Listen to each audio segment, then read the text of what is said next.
আপনারা ইতিমধ্যেই জানেন সারা বাংলাদেশ আজকে শোকে কাতর মাগুরার ছোট্ট শিশুটা নিয়ে।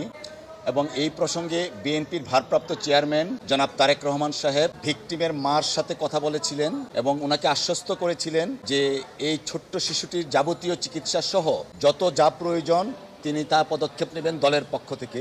আজকে দলের পক্ষ থেকে জনাব তারেক রহমান সাহেবের আহ্বানে আমরা আপনার সামনে হাজির হয়েছি। আপনাদের সামনে ওনার নির্দেশনা হচ্ছে, অর্থাৎ তার পরিবারকে তার মা যে একটা মামলা দায়ের করেছেন, এই আইনগতভাবে বিএনপির পক্ষ থেকে সমস্ত আইনগত পদক্ষেপ এবং আইনি সহায়তা দেওয়ার সিদ্ধান্ত গ্রহণ করা হয়েছে। এবং এই জন্য মাগুরাতে বিএনপির পক্ষ থেকে একটা আইনজীবী প্যানেলও গঠন করা হয়েছে, যার নেতৃত্বে আছেন অ্যাডভোকেট শাহেদ হাসান টগর এবং অ্যাডভোকেট মোহাম্মদ রুকনুজ্জামান খান, অ্যাডভোকেট কুমোদ রঞ্জন বিশ্বাস, অ্যাডভোকেট এম এ মজিদ এবং অ্যাডভোকেট মিজানুর রহমান মিজান। এই 5 সদস্য বিশিষ্ট আইনজীবী প্যানেল জনাব তারেক রহমান সাহেবের পক্ষ থেকে বিএনপির পক্ষ থেকে গঠন করা হয়েছে। তারা গ্রেফতারকৃত যারা আসামি আছেন এবং এই আসামিদের বিচারের জন্য তথা এই ভিকটিমের মা যে মামলা দায়ের করেছেন সেই মামলা পরিচালনা করার জন্য এই আইনজীবী প্যানেল বিএনপির পক্ষ থেকে কাজ করবেন। এবং সম্পূর্ণভাবে এই আইনজীবী প্যানেলের কাজটা হবে পরিপূর্ণভাবে বিএনপির পক্ষ থেকে।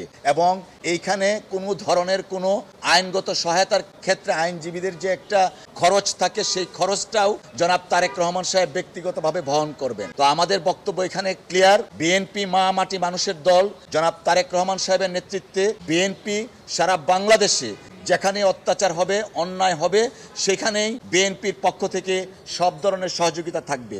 এই মাসুম বাচ্চাটার ক্ষেত্রে আইনগত সহায়তাও আছে এবং স্বাস্থ্যগত মেডিকেলের সহায়তাও আছে। তারপরে সবচেয়ে উল্লেখযোগ্য যে জিনিসটা থাকে, সামাজিক সহযোগিতা। জনাব তারেক রহমান সাহেব ইতিমধ্যে মাগুরার সর্বস্তরের নেতাকর্মীদেরকে নির্দেশনা দিয়েছেন যেন পরিবারের পাশে এই আমাদের দলের নেতাকর্মীরা দাঁড়ান। এবং এর মধ্যে প্রত্যক্ষভাবে কাজও শুরু হয়েছে।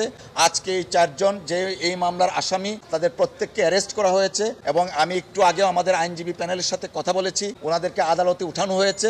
এবং আমাদের পক্ষ থেকে অর্থাৎ ভিকটিম পরিবারের পক্ষ থেকে এই আইনজীবী প্যানেল কাজ করছেন যেন এই মামলার প্রকৃত দোষীদের শাস্তি বিধান করা যায়। ধন্যবাদ সকলকে।